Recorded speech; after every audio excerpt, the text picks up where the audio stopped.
एक अफ्तारी पर मरियम सफदर साहबा को, बाजी मरियम सफदर साहबा को बाजी मरियम औरंगजेब ने अपने घर बुलाया। अफ्तारी के दौरान उन्होंने, जो हमारे भाई साहब हैं जो सिगरेट की कंपनी में काम करते हैं, वो कहीं बाहर से दही नहीं लेके आए थे टाइम पे, तो उनकी बेइज्जती फरमाई। जब उन्होंने देखा कि वो इतनी जबरदस्त बेइज्जती करती हैं, मीन एक दफा फंड के रख दिंदियां ने, वो जरा है भी उन्होंने वेखो ना, तो वो लगता है कि वो बेइज्जती करने वालियां ने। वो उन्होंने कचीचियां वट वट के ना उन्होंने मुंह वटिया गया है। बाजी मरियम औरंगजेब इनिया कचीचियां वटदी है कि उन्हें मुंह ही वटिया गया है।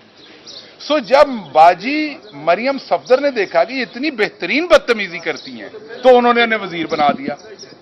अब मरियम औरंगजेब साहबा को यह नहीं पता कि आप अपना सियासी कद देखें, अब बातें देखें। क्या सियासी पिद्दी, क्या पिद्दी का शोरबा। आप अपना कद देखें और आप बातें देखें। आप कह रहे हैं आप सुप्रीम कोर्ट के चीफ जस्टिस का फैसला नहीं मानेगी। हम भी ये कह सकते थे। यही सुप्रीम कोर्ट के जज साहब थे जिनके 100 मोटों में से आप जैसी तमाम जो हस्तियां हैं, जो सियासी सुंडियां हैं, वो पैदा हुई हैं, जो अब आटे में से भी निकल रही हैं। तो हमने तो नहीं कहा था कि ये 100 मोटो जो लिया गया था उससे हमारी हुकूमत खत्म हुई थी, हम ये फैसला नहीं मानते। हमने भी उसी अदालत में मौजूद था, हमने भी उस अदालत में दुहाई दी थी कि फुल बेंच बनाएं, फुल कोर्ट बेंच बनाएं। हमारे वकीलों ने भी जंजीर खटखटाई थी कि फुल बेंच बनाएं, नहीं बना था। हमारे लीडर ने तो चुप करके डायरी उठाई, गाड़ी में बैठे घर को चलते बने। हम भी घर को चलते बने, वहां से हम डायरी उठा के निकले, बाद तुसी सानू ही चुक लिया, मार मार के साड़ी खुंब ठप दी, तुसी बुरकस निकाल देता।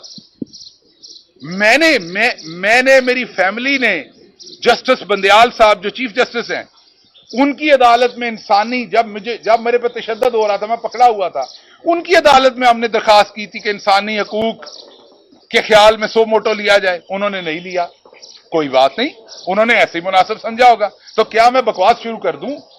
नहीं कर सकता मैं। आइन आपको यह हक नहीं देता। वो मजाकबाजी अपनी जगह था, वो मैं फैसलाबाद से हूं, मैं एंजॉय करता हूं वो बात करना, आपकी शान में गुस्ताखी नहीं करता। लेकिन आप जरा थोड़ा सा अपना कद देखें, आप जरा कोई थोड़ी सी सियासी हैसियत देखें अपनी। आप पाकिस्तान के आइन को पढ़ लें। मुझे पता है ये आइन 1973 में पैदा हुआ था, बूढ़ा हो गया है, और आप लोगों के यहां इतने बूढ़े वर्कर की कोई इज्जत नहीं है। इतनी देर में तो आप पार्टी से लोगों को निकाल देते हैं। तो मुझे पता है आप 1973 के आइन को आप कहीं रफा दफा करके, क्योंकि आपके ख्याल में वो बुढ़ापा हो गया, अब आप उसे दफना के कोई नया आइन जन्म देना चाहते हैं। ये नहीं होगा। उसकी वजह यह है कि अभी तो आपका मुकाबला है हमारे साथ। जैसे ही आपने आइन की किताब फाड़ने की कोशिश करनी है, तो फिर आपका पहला टाकरा होना है सहाफियों के साथ, दूसरा टाकरा होना है वकीलों के साथ, तीसरा टाकरा होना है आपका अदालतों के साथ, चौथा टाकरा होना है आपका सिविल सोसाइटी के साथ, फिर पांचवा टाकरा होना है पॉलिटिकल पार्टीज के साथ। तो ये जंग ना मुशर्रफ मरहूम जीत सके थे, ना अयूब खान मरहूम जीत सके थे, ना ज़ियाउल हक मरहूम जीत सके थे। हां, प्रलोंग कर सकते हैं आप ये जुल्म की शब जितनी देर आप करें, हारना है आपने। इसलिए मैं, सख्त बात अपनी साइड पे हो गई, मैं आपसे दस्त बदस्त गुजारिश करता हूं, आप हमारे साथ सियासत करें जो आपने करनी है। मैं आपसे हाथ जोड़ के अपील करता हूं, आप हमारे में तबर्रा पढ़ें, मुखालफत करें, बयान दें, हमें कत्ल करने की धमकियां दें, जो दिल करता करें। कम से कम सुप्रीम कोर्ट के जजेस की इज्जत और एहतराम मलूज़े खातिर रखें। अदालत पर कीचड़ मत फेंकें, क्योंकि अगर आपने अदालतों को डिसमेंटल कर दिया, अगर आपने अदालतों को डरा लिया, अगर आपकी हुकूमत ने अदालतों के फैसलों को ना मानने का यह काम, तो कल को पाकिस्तान तो फिर एक बनाना रिपब्लिक बन जाएगी। हर कोई कहेगा मैं फैसला नहीं मानता, तो कौन कैसे जिएगा इस मुल्क के अंदर?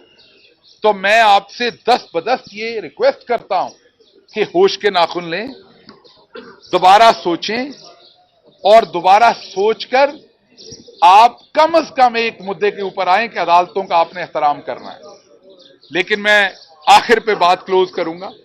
इमरान खान के साथ जो भी हुआ पाकिस्तान के अंदर, जितने भी मुकदमे हुए, उसकी पार्टी के साथ जितने भी मुकदमे हुए, हमेशा जजेस को, अदालतों को मलूज़े खातर रखा गया, उनकी इज्जत को।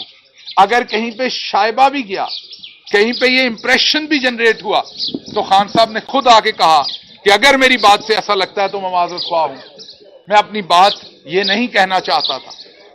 तो आपने सज्जाद अली शाह साहब के साथ भी ये किया था, दोबारा ये ना कीजिए।